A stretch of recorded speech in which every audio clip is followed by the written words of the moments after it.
போட்டியிட விருதாச்சலமாக இருக்கட்டும், அங்கே மயிலமாக இருக்கட்டும், சேலம் மேற்கு, ஓமலூர், தர்மபுரி இந்த மாதிரி இப்போ பெரும்பான்மையான தொகுதிகளில் வன்னியர்கள் தான் பெரும்பான்மையாக இருக்காங்க. அப்போ வன்னியர் இடஒதுக்கீட்டில் உங்களோட நிலைப்பாடு என்ன? தொடர்ந்து அவங்க இடஒதுக்கீடு கேட்டுருக்காங்க. நீங்கள் அவங்க பெரும்பான்மையாக இருக்கிற தொகுதியில் தான் பெரும்பாலும் போட்டிடுறீங்க. வன்னியர்களோட இடஒதுக்கீடுக்கு உங்கள் நிலைப்பாடு? நான் ஏற்கனவே இதை பற்றி நிறைய வாட்டி பதில் சொல்லியிருக்கிறேன். இந்த முறை தேர்தல் முடிவுகள் வரட்டும். மே 4ஆம் தேதி ஆட்சி அமைக்க போகும் அண்ணன் ஸ்டாலின் அவர்கள் 2வது முறை முதலமைச்சராக வரப்போவது உறுதி. 7வது முறை திமுக ஆட்சி அமைப்பது உறுதி. நாங்கள் போட்டியிடும் தொகுதிகளில் வெற்றி பெறப் போவது உறுதி. அதனால நீங்க கேட்கிற கேள்விக்கு நிச்சயம் புதிதாக மீண்டும் அண்ணன் நம்மளுடைய ஸ்டாலின் அண்ணன் ஆட்சிக்கு வரும்போது அதை பற்றி நாங்கள் பேசி ஒரு டிசிஷன் எடுக்கணும். ஓகே, இந்த மும்மொழி கொள்கை இப்ப கூட சவால் விட்டு பேசுறாரு முதலமைச்சர் அவர்கள். இப்போ முடிஞ்சா அமித்ஷா அவர்களும் மோடி அவர்களும் பேச முடியுமான்னு சொல்லி உங்களுடைய நிலைப்பாடு இல்லை? தமிழ்நாடு பொறுத்த வரைக்கும் சார் எப்பயுமே இங்கே இருமொழி கொள்கை தாங்க, அதில் மாற்று கருத்தே கிடையாதுங்க.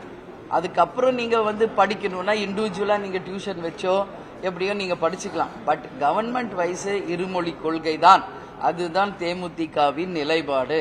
கேப்டன் இது எப்பயோ சொல்லிட்டார். அன்னை மொழி காப்போம், அனைத்து மொழியும் கற்போம் சொன்ன முதல் தலைவர் கேப்டன். அன்னை மொழி தான் நமக்கான கண். நமக்கு ஒரு எப்போ நெசசரி இருக்கு, ஒரு ஜாப் ஆப்பர்ச்சுனிட்டி இருக்கு, இதுக்கு வேலைக்காக இன்னொரு ஸ்டேட்டுக்கு போறோம் அப்படின்னா நாம் யூஸ் பண்ற கண்ணாடி மாதிரி தான் அது வேற்றுமொழி என்பது.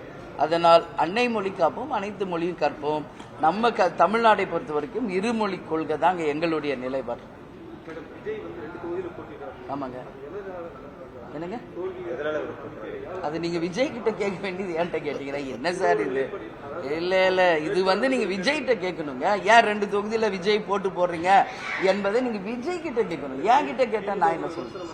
இல்லைங்க, அவர் எவ்வளவு பேர் போட்டி போட்டிருக்காங்களே ஏற்கனவே 2 தொகுதியில. இந்த முறை விஜய் ஏன் போட்டி போடுறாருன்றது விஜய் தான் இதுக்கு பதில் சொல்லணும். இல்ல அவர் பேச மாட்டார் பிரஸ் கிட்டனா அவங்க கட்சியில இருக்கிறவங்க கிட்ட இதை கேட்டு நீங்க தெரிந்து கொள்ள வேண்டும். தவிர்க்க முடியாத தம்ப்நெயில்ஸ், கலக்கலான கண்டென்ட்ஸ், சினிமாவும் சீரியஸ் பிரச்சனைகளும், பல வருடங்கள் இடைவெளிக்கு பிறகு இந்த படத்துல ஒரு கலகலப்பும் கைகலப்பும், me too love you, thank you sir. அவர்களை மாஸ் ஏத்துறது போயிட்டே தான் இருக்காரே தவிர பிரேக்கே இல்லாமல் பிரேக்கிங் நியூஸ் சொல்லும் தந்தி டிவி ஆப். இன்ஸ்டா தலைமுறை வரை இறங்கி அடிக்கும் தந்தி டிவியின் டிஜிட்டல் எக்ஸ்க்ளூசிவ். அது தண்ணிக்குள்ள போகும்போது ஹேங் ஆயிடுச்சு.